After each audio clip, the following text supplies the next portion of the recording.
The moment I walked into my best friend Daniel's 35th birthday dinner, something felt wrong. The restaurant buzzed with laughter.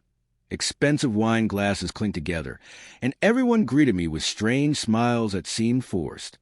My wife, Emily, was already there, wearing the red dress I had bought her for our anniversary. Before I could even reach the table, she laughed loudly, walked over to Daniel, and casually lowered herself onto his lap in front of every guest. His hands rested comfortably around her waist while everyone chuckled.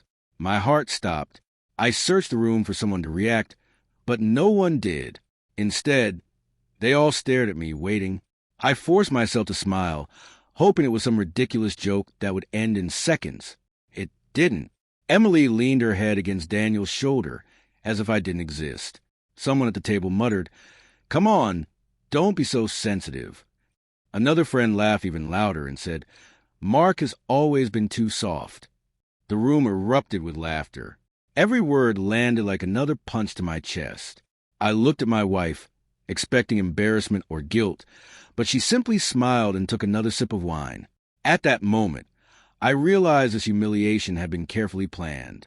Daniel finally looked at me with a smug grin. "Relax," he said loudly so everyone could hear. "It's just harmless fun, unless you're too weak to handle it."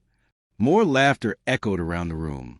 My fist tightened beneath the table, but I refused to lose control. Emily looked directly into my eyes and added, "See? This is why nobody respects you. You never stand up for yourself." The words cut deeper than any knife. They weren't just insulting me. They were destroying 15 years of friendship and 10 years of marriage in front of people I once trusted. What nobody at that table knew was that I hadn't come unprepared. 3 weeks earlier, I had noticed Emily acting differently. She suddenly protected her phone like it contained state secrets, stayed late at work almost every night, and smiled at messages she refused to explain. At first, I blamed my imagination. I loved her too much to suspect betrayal. But one evening, while fixing a software issue on our shared laptop, I accidentally discovered a hidden folder filled with deleted backups. Inside were conversations that completely shattered the life I believed we had built together. The messages weren't romantic at first. They were cruel. Daniel and Emily mocked me constantly. They laughed about how trusting I was, joked about how easily they could manipulate me, and even made bets over how long it would take before I discovered their affair. My stomach turned as I read every word. Yet instead of confronting them immediately, I quietly hired a licensed private investigator. If my life was about to fall apart, I wanted undeniable proof, not accusations they could twist against me. What the investigator uncovered was even worse than I had imagined. For 2 weeks, cameras followed their secret meetings, hotel entrances, weekend trips they claimed were business conferences, romantic dinners paid for with money Emily insisted we couldn't afford. The investigator also captured conversations inside Daniel's office after obtaining legal surveillance from cooperating witnesses. Their relationship wasn't simply an affair. They were planning something much bigger. They discussed convincing me to sell my share of the family business, so Daniel could secretly buy it through another company. Emily promised she could pressure me emotionally because, in her own words, "Mark never questions anything I say." As the laughter around the birthday table continued, I reached calmly into my jacket pocket. Several guests exchanged amused looks, assuming I was about to leave in embarrassment. Daniel smirked confidently. Emily folded her arms, clearly expecting another silent surrender.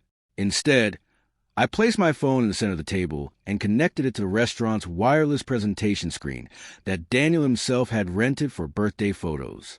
The television behind them flickered to life. Every conversation in the restaurant slowly faded as the first frame of the video appeared.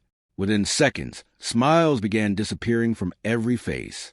The first clip showed Daniel and Emily entering a luxury hotel together, laughing as they held hands without a trace of guilt. The date stamp matched the weekend Emily had told me she was attending a corporate retreat.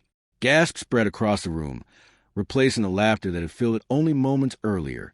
Emily's confident smile vanished instantly. Daniel reached for the remote, but I calmly informed him that every screen in the private dining room had already been synced to my phone for the next 10 minutes. For the first time that night, neither of them had anything clever to say. The second video was even worse. Hidden audio recorded Daniel boasting. Once Mark signs the business papers, he'll be left with nothing. Emily will file for divorce, and we'll disappear before he even understands what happened. Emily laughed in the recording and replied, "He's too trusting. He'll believe whatever I tell him." Silence crashed over the room like a tidal wave. Friends who had mocked me only minutes earlier stared at Daniel in disbelief.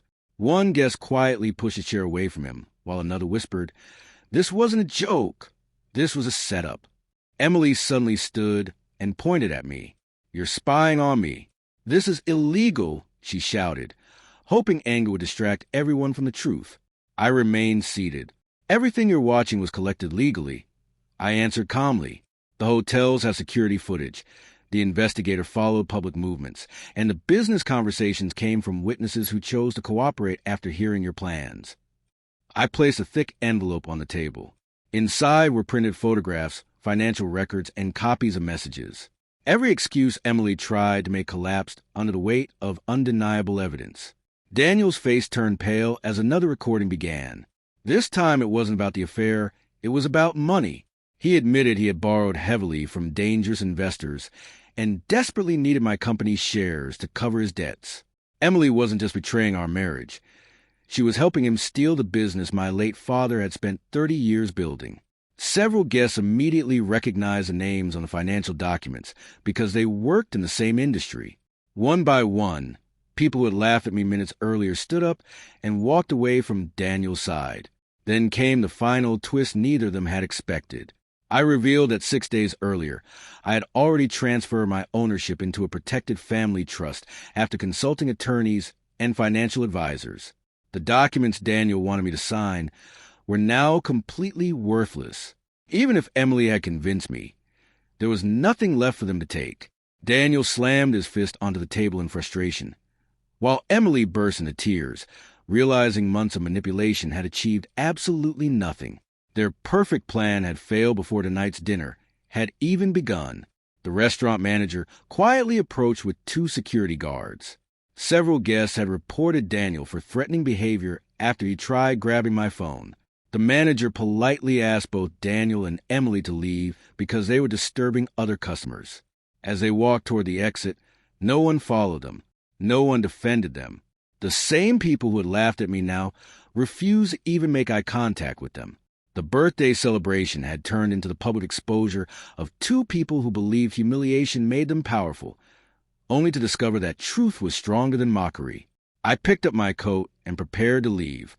One of our oldest friends stopped me near the door, his voice filled with regret. "Mark, we're sorry. We thought you were just being insecure. We never imagined they were capable of something this cruel." I simply nodded. "The hardest lesson I learned," I replied, "is that betrayal rarely comes from strangers. It comes from the people you trust enough to never question." Without another word, I walked into the cool night air, feeling lighter than I had in years. I hadn't lost everything that evening. I had finally escaped the biggest lie of my life.